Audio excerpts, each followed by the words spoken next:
മരക്കൊമ്പിൽ ഇരിക്കുന്ന പക്ഷി മരക്കൊമ്പ് പൊട്ടി വീഴുന്നതിനെ ഭയക്കുന്നില്ല. കാരണം പക്ഷി മരക്കൊമ്പിനെ അല്ല, തന്റെ ചിറകിനെയാണ് വിശ്വസിക്കുന്നത്. എപ്പോഴും ആത്മവിശ്വാസം ഉള്ളവരാകുക.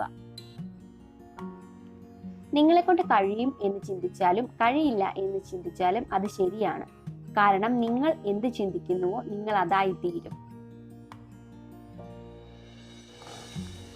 നല്ല കാര്യങ്ങളെക്കുറിച്ച് കൂടുതൽ സംസാരിക്കുകയും പ്രശ്നങ്ങളെക്കുറിച്ച് വളരെ ചുരുക്കി മാത്രം സംസാരിക്കുകയും ചെയ്യുക. സമാധാനം കണ്ടെത്താം. നിങ്ങൾ എവിടെയായിരുന്നാലും നിങ്ങൾക്ക് കഴിയുന്നതൊക്കെ ചെയ്യുക. പരാജയം എന്നത് ജീവിതത്തിന്റെ ഒടുക്കമല്ല, അതൊരു തുടക്കമാണ്. നിങ്ങളുടെ സന്തോഷത്തിന്റെ താക്കോൽ നിങ്ങൾ സൂക്ഷിക്കുക, അത് മറ്റുള്ളവരെ ഏൽപ്പിക്കാതെ ഇരിക്കുക. അനുഭവം ഏറ്റവും നല്ല അധ്യാപകനാണ്, പക്ഷേ ആരെക്കാളും ക്രൂരമായിട്ടാവും അദ്ദേഹം പഠിപ്പിക്കുക.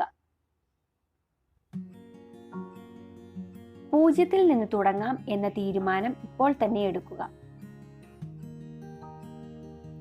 എല്ലാം നിങ്ങൾക്ക് എതിരാണെന്ന് തോന്നുമ്പോൾ ഓർക്കുക, വിമാനം കാറ്റിനെതിരായാണ് പറന്നുയരുന്നത്.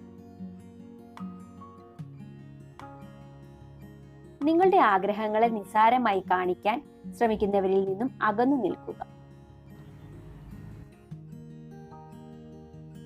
2 വ്യക്തികൾ സംസാരിക്കുമ്പോൾ അവർക്കിടയിൽ വിഷയദാരിദ്ര്യം വന്നില്ലെങ്കിൽ, അതായത് അവർ ഇടമുറിയാതെ സംസാരിക്കുകയാണെങ്കിൽ അവർക്ക് തമ്മിൽ ഇഷ്ടം ഉടലെടുത്തിട്ടുണ്ട് എന്ന് വേണം കരുതാൻ. ഒരു വാക്കാണ് മിത്രത്തിൽ നിന്നും ശത്രുവിലേക്കുള്ള ദൂരം. ഒരു പുഞ്ചിരിയാണ് ശത്രുവിൽ നിന്നും മിത്രത്തിലേക്കുള്ള ദൂരം.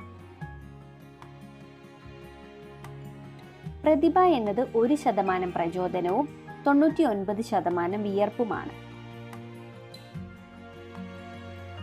ഒരിക്കലും പശ്ചാത്തപിക്കാതിരിക്കുക, ഒരിക്കലും തിരിഞ്ഞു നോക്കാതിരിക്കുക എന്നത് ശീലമാക്കുക. ഇതിന് രണ്ടിനും ഉള്ള അവസരങ്ങൾ സൃഷ്ടിക്കാതിരിക്കുക. ആശങ്ക ഒരിക്കലും നാളത്തെ ദുഃഖത്തെ കവർന്നെടുക്കുകയില്ല, അത് ഇന്നത്തെ ശക്തി ക്ഷയിപ്പിക്കുക മാത്രമാണ് ചെയ്യുന്നത്. കാര്യങ്ങൾ നിങ്ങളുടെ നിയന്ത്രണത്തിലാണെന്ന് തോന്നുന്നുണ്ടെങ്കിൽ നിങ്ങൾ മുന്നോട്ട് പോകുന്നില്ല എന്നാണ് അർത്ഥമാക്കുന്നത്.